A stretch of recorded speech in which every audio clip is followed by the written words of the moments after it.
Now let me ask you, when I was writing about gang injunctions back in 2004, I had linked it to the early stages of gentrification, and I was wondering if you were seeing similar patterns.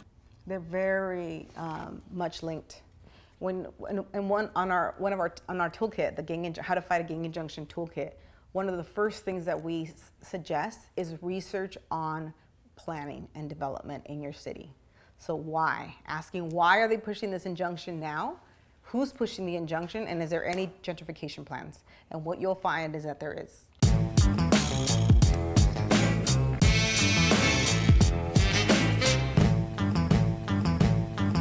Because if there's low crime rates, as we've found in most of these places, if not all of them, and there's not a heightened policing needed, there's got to be another reason for these things, right? So the only other reasons that I can think of is just trying to push people out for urban development, AKA gentrification. So what's the process of trying to learn about different development projects going on around the city? Well, definitely researching and seeing who's behind it. Where's the money coming from? When was this proposed? Who are the people pushing it? So you'll find that there's city council members that are getting supported by developers and also being an advocate for the gang injunction. So there's special interest in it for them. We found that in Placentia. So the Placentia, why this injunction now? There was a lot of development planned for that area where this trolley was going to come like right through. One of the links was going to come right through their neighborhood. Let's just move on to the database situation.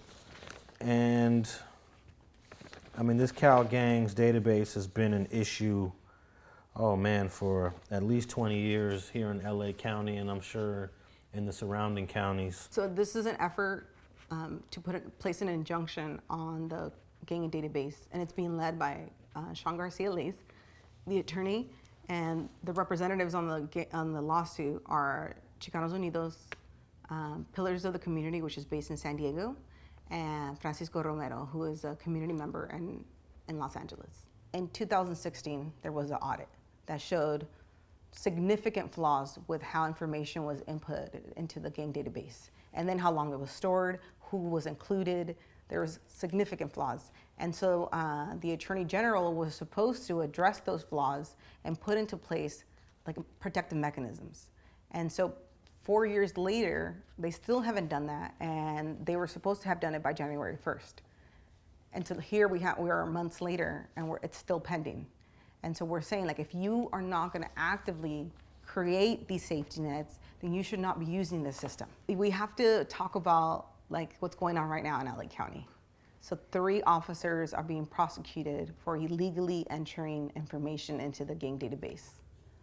And then a total of like 27 or 28 officers are under investigation. So it was so significant that the district attorney had to take these steps. So when you start thinking about like how bad did it get that they're now being charged, because we know that for years community members have been raising issues about the gang database. The audit found that there was 42 babies that were entered into the gang database, and the way that they were able to prove that is that they admitted to being gang members. 42 babies. There was people who had been on there for years, so they had never been removed or assessed, or they had to continue being on there. There was people that had never been notified that they were on there. There was minors on there where their parents hadn't been notified. And so it was like, and then they were making up names.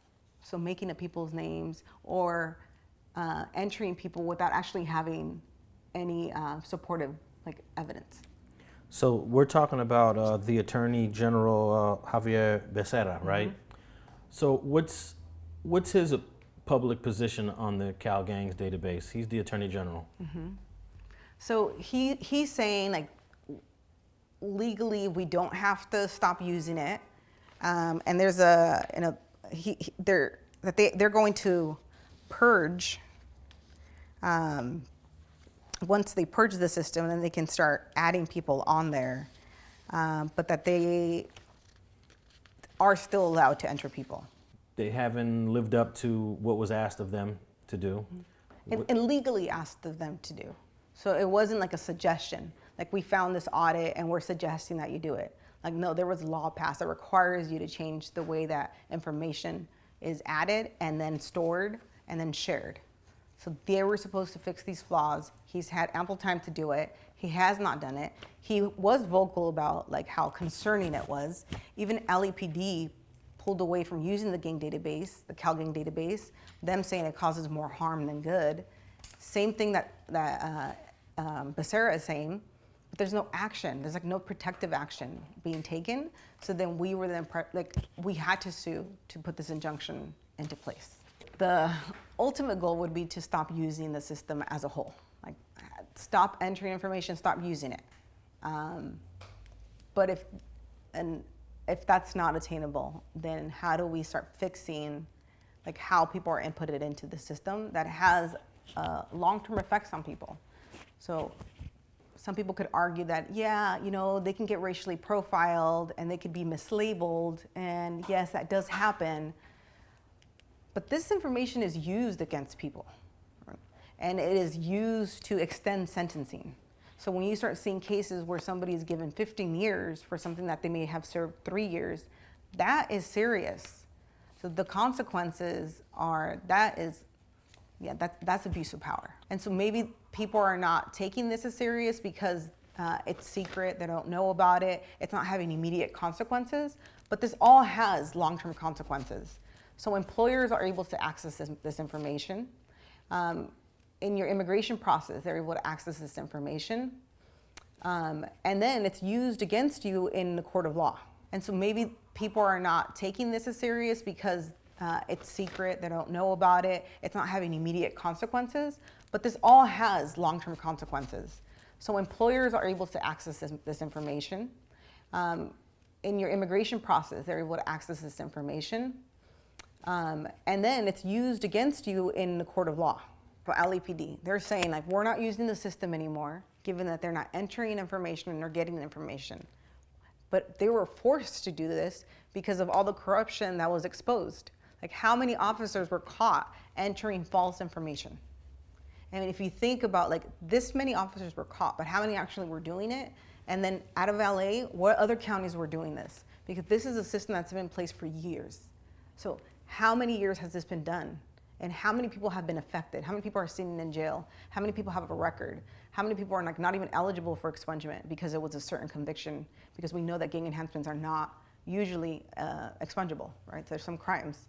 And so when we start looking at how it trickles down, you're having a huge impact on thousands of people's lives. And there's no remedy put into place for that. Like, yes, you found this information, and now what? Are you gonna go back and look at these cases? Are you gonna reassess? Do they get a new trial? And do you inform the jury or the judge that this has been going on in other cases? Thanks for watching StreetTV.net. If you're not subscribed, please hit that button below and click the bell to receive alerts and notifications.